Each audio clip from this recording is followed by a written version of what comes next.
بسم اللہ الرحمن الرحیم. کوٹ کہانی کے ساتھ میں ہوں بشارت راجہ اور آپ دیکھ رہے ہیں on line digital official T V. ناظرین، 2 دن پہلے اسلام آباد ہائی کورٹ کے چیف جسٹس اطہر من اللہ کو سینٹر فار گورننس ریسرچ نامی ادارے نے سال کی بہترین شخصیت قرار دیا. اور یہ سال کی بہترین شخصیت انہیں جبری گمشدگیوں اور لاپتہ افراد کے حوالے سے ٹھوس اور جاندار موقف اختیار کرنے کے حوالے سے قرار دیا گیا. اور انہوں نے یہ کہا کہ اس میں انہوں نے یہ لکھا کہ چیف جسٹس اطہر من اللہ اسلام آباد ہائی کورٹ نے لاپتہ افراد کے حوالے سے ایک جاندار اور ٹھوس موقف اختیار کیا، آئین اور قانون کی بات کی. انہوں نے کئی فیصلوں میں اور کئی ریٹ پٹیشن جو ہوئی دائر ہوتی رہی، اس میں انہوں نے یہ ریمارکس دیتے رہے کہ جن چیف ایگزیکٹو کے ادوار میں لوگ لاپتہ ہوئے یا جبری گمشدہ ہوئے، وہ لوگ اس کے ذمہ دار ہیں. گٹا ٹوپ اندھیروں میں اس طرح کا ایک چراغ ہمیں ہمارے معاشرے میں نظر آنا ایک اچھی امید افزا بات ہے. ویسے ہمارے عدلیہ کے حوالے سے اگر بات کی جائے تو کہا جاتا ہے کہ ہماری عدلیہ انتظامیہ کے اس پر عدلیہ پر انتظامیہ کا تسلط رہتا ہے. یہ بات میں نہیں کہہ رہا ہوں. جسٹس جاوید اقبال جو علامہ اقبال کے فرزند ہیں، انہوں نے اپنی کتاب اپنا گریباں چاک میں یہ بات لکھی ہے کہ بدقسمتی سے ہماری عدلیہ پر انتظامیہ کا تسلط بدستور قائم رہتا ہے. انتظامیہ چاہتی ہے کہ عدلیہ ان کی مرضی اور منشا کے مطابق فیصلے دے. انہوں نے یہ بات لکھی اپنی کتاب میں کہ پنجاب ہائی کورٹ کے حوالے سے جسٹس کرم علائی کے حوالے سے انہوں نے یہ بات لکھی کہ جسٹس کرم علائی مجھے کبھی کبھی ٹرکس آف دی ٹریڈ یعنی ججی کے کاروبار میں جو کھیل کھیلے جاتے ہیں اس کے حوالے سے مجھے بتایا کرتے تھے، وہ چیزیں سکھایا کرتے تھے کہ آپ ایسا کریں. تو میں نے ان سے پوچھا ایک دفعہ کہ کیا کرنا چاہیے، تو انہوں نے کہا کہ دستور سے متعلق فیصلے جج کے ضمیر کے مطابق نہیں ہوتے بلکہ وقتی مصلحت کے تحت کیے جاتے ہیں. ایسے کیسوں میں یہ جسٹس کرم علائی بات کہہ رہے ہیں جسٹس جاوید اقبال کو کہ ایسے کیس کے جو ہوتے ہیں اس کے میں فیصلے جو ہے وہ میں 2 طرح کے ہمیشہ تیار کر کے رکھتا ہوں، ایک حکومت کے حق میں اور دوسرا خلاف وقتی مصلحت کے تحت. اس کے مطابق مثبت یا منفی فیصلہ سنا دیتا ہوں. دیکھتا ہوں کہ اگر حالات اس وقت کیا چل رہے ہوں تو اس وقت حکومت کے حق میں فیصلہ دے دیتا ہوں. اگر حالات اس کے مخالف جا رہے ہوں، آواز کے مخالف جا رہی ہو تو مصلحت کے تحت میں فیصلہ دے دیتا ہوں.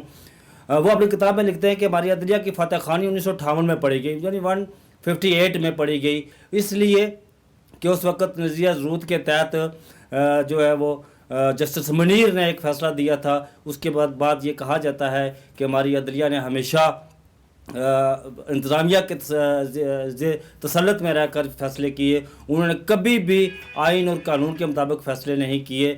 لیکن یہ ایسا نہیں ہے کہ سارے ججز جتنے بھی ہوئے 47 سے لے کر آج تک وہ سارے جو ہے وہ انہوں نے انتظامیہ کے تسلط میں یا انتظامیہ کے کہنے پر یا طاقتور حلقوں کے کہنے پر فیصلہ جات کیے. ان میں ایسا نہیں ہے. اس میں بہت سارے ججز ایسے بھی گزرے جنہوں نے اپنے ضمیر کے مطابق فیصلے کیے. ان پر جتنے بھی دباؤ پریشر بڑھا، انہوں نے اس پریشر اور دباؤ کو بالائے طاق رکھتے ہوئے آئین اور قانون کے مطابق فیصلے کیے. ان میں justice Hamood Ur Rahman, justice Cornelius, justice S A Rahman, justice Dorab Patel, justice Saeed Zaman Siddiqui, اور پنجاب ہائی کورٹ کے ایک جج جسٹس کیانی، اس کے علاوہ جسٹس بھگوان داس. یہ وہ ہماری عدلیہ کی تاریخ کے لہکتے ستارے ہیں، چمکتے دمکتے ستارے ہیں.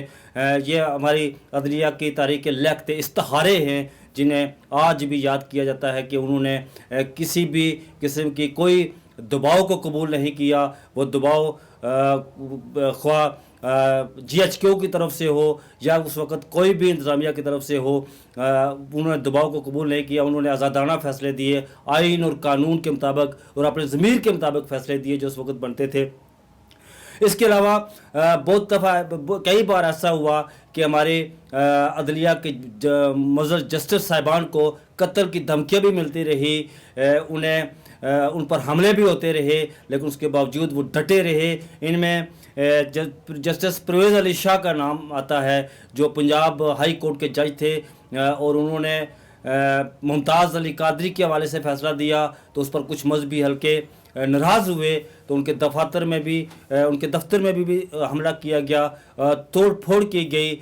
بعد وہ ڈٹے رہے، ازاں بعد جب انہیں مختلف حلقوں کی جانب سے گمنام خط ملے اور قتل کی دھمکیاں دی گئی تو انہوں نے اپنی خاندان کی حفاظت اور سلامتی کے لیے ملک کو چھوڑ دیا۔ اس کے علاوہ ہمارے جسٹس چیف جسٹس اسلام آباد ہائی کورٹ جسٹس اطہر من اللہ کو جو سال کی بہترین شخصیت قرار دیا گیا، اس میں انہوں نے اس حوالے سے قرار دیا گیا کہ لاپتہ افراد کے حوالے سے ان کے سامنے جتنے بھی درخواستیں گئی اس حوالے سے انہوں نے جاندار اور ٹھوس موقف اختیار کیا۔ ان میں وہ درخواست متی اللہ جان کے حوالے سے ہو، وہ اسد طور کے حوالے سے ہو، وہ مدثر نارو کے حوالے سے ہو، یا حامد میر کے حوالے سے ہو، یا ابصار عالم پر گولی لگنے کے حوالے سے ہو، ان کیسز میں یا جتنے بھی ان کے سامنے لاپتہ افراد کے حوالے سے پاکستان کا شہری ہو، جبری گمشدگی اور لاپتہ افراد کے خاندان والوں نے انصاف کے اصول کے لیے جب بھی اسلام آباد ہائی کورٹ سے انصاف لینے کے لیے جب بھی وہاں گئے تو اسلام آباد ہائی کورٹ کی عدالت چیف جسٹس اطہر من اللہ کے سامنے وہ ہمیشہ کیسز جاتے رہے، ان کی وہ سماعت کرتے رہے، اور انہوں نے جبری گمشدگیوں کے حوالے سے جاندار موقف لیا اور آئین اور قانون کی بات کی۔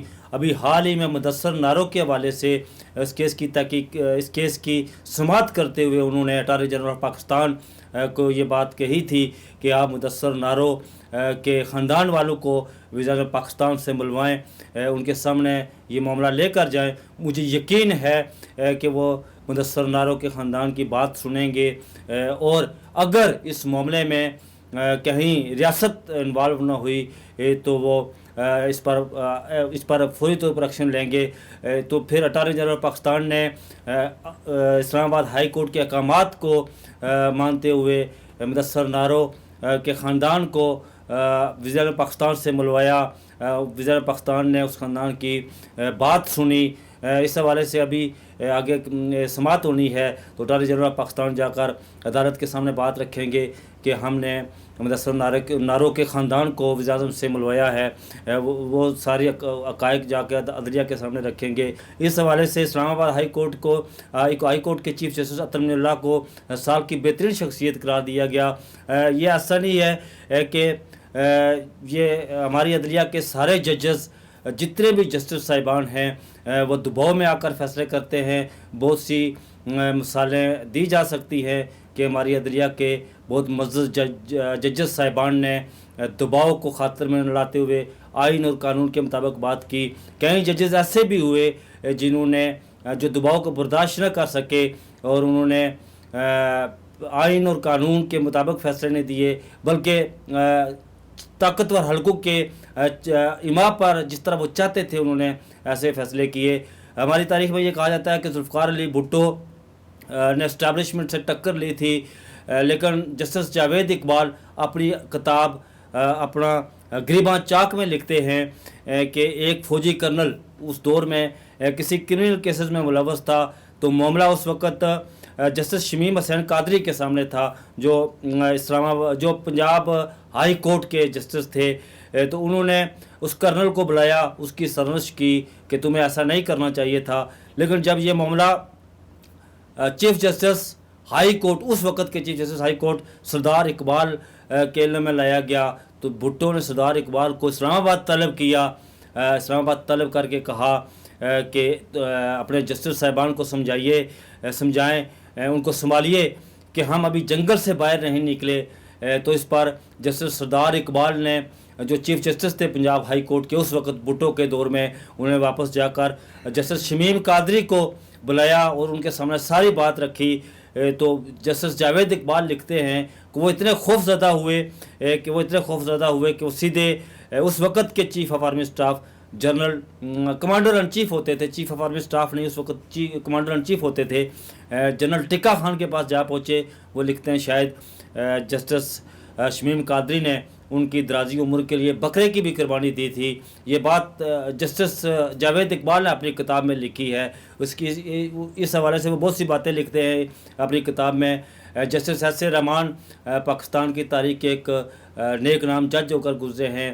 اگرتلا سازش کیس کے حوالے سے بھی ان کا نام آتا ہے کہ انہوں نے جب اگرتلا سازش کیس کی تحقیقات کی تھی تو ان پر زبردست قسم کا دباؤ، بلکہ ڈھاکہ کے اندر ان پر حملہ بھی کیا گیا. تو ان کے چاہنے والوں نے انہیں کہا کہ اپنی جان بچائے اور آپ اس کیس سے علیحدہ ہو جائیں، لیکن انہوں نے کہا کہ نہیں، ایک جج کے لیے ایسا نہیں ہو سکتا کہ وہ پیچھے ہٹ جائے. اگر میں نے یہ کیس لے لیا اس کی تحقیقات کے حوالے سے تو میں اس کی تحقیق کر کے رہوں گا. اس کے علاوہ جسٹس حمود الرحمان ہماری عدلیہ کی تاریخ میں ایک شاندار قسم کے جج ہو کر گزرے ہیں. سکوت ڈھاکہ کے حوالے سے حمود الرحمان کمیشن رپورٹ ان کی وہ آج تک سامنے نہیں آئی، لیکن کچھ عرصہ پہلے ایک ادارے نے ان کی رپورٹ جی پبلش کی تھی. وہ بھی ایک بہادر اور جاندار موقف لینے والے، اسٹینڈ لینے والے جج تھے. جسٹس بھگوان داس گو کہ وہ اقلیت سے تعلق رکھتے تھے، لیکن وہ پاکستان کی عدلیہ کی تاریخ کے ایک لکھت استخارہ ہیں. اس کے علاوہ جسٹس دوراب پٹیل کا نام بھی آتا ہے. یہ تو خوشائند بات ہے کہ گٹا ٹوپ اندھیروں میں جہاں روشنی کی کرن کہیں نظر نہ آئے، وہاں پر یہ چیف جسٹس اسلام آباد ہائی کورٹ جسٹس اطہر من اللہ کو سال کی بہترین شخصیت قرار دینا ایک روشنی کی کرن نظر آتی ہے کہ ہم نے درست سمت میں اپنا سفر جاری رکھا ہوا ہے. اس سے ایک بات یہ بھی سامنے آتی ہے کہ اگر کوئی بھی اپنے ضمیر پر ڈٹ جائے، اپنے ضمیر کے مطابق فیصلہ کرے، وہ کسی بھی جگہ پر بیٹھا ہو، کسی ضروری نہیں کہ وہ چیف جسٹس ہو، عدلیہ میں ہو، وہ کسی بھی انتظامی عہدے پر بیٹھا ہوا ہو، اگر وہ آئین اور قانون اور اپنے ضمیر کے مطابق فیصلے کرے تو ہم انشاءاللہ ہمارا معاشرہ ترقی کی منازل طے کرے گا اور ہم ترقی کی اوج سریہ پر جا کر پہنچیں گے. اپنے اگلے پروگرام تک اپنے میزبان بشارت راجہ کو اجازت دیجیے. اللہ حافظ.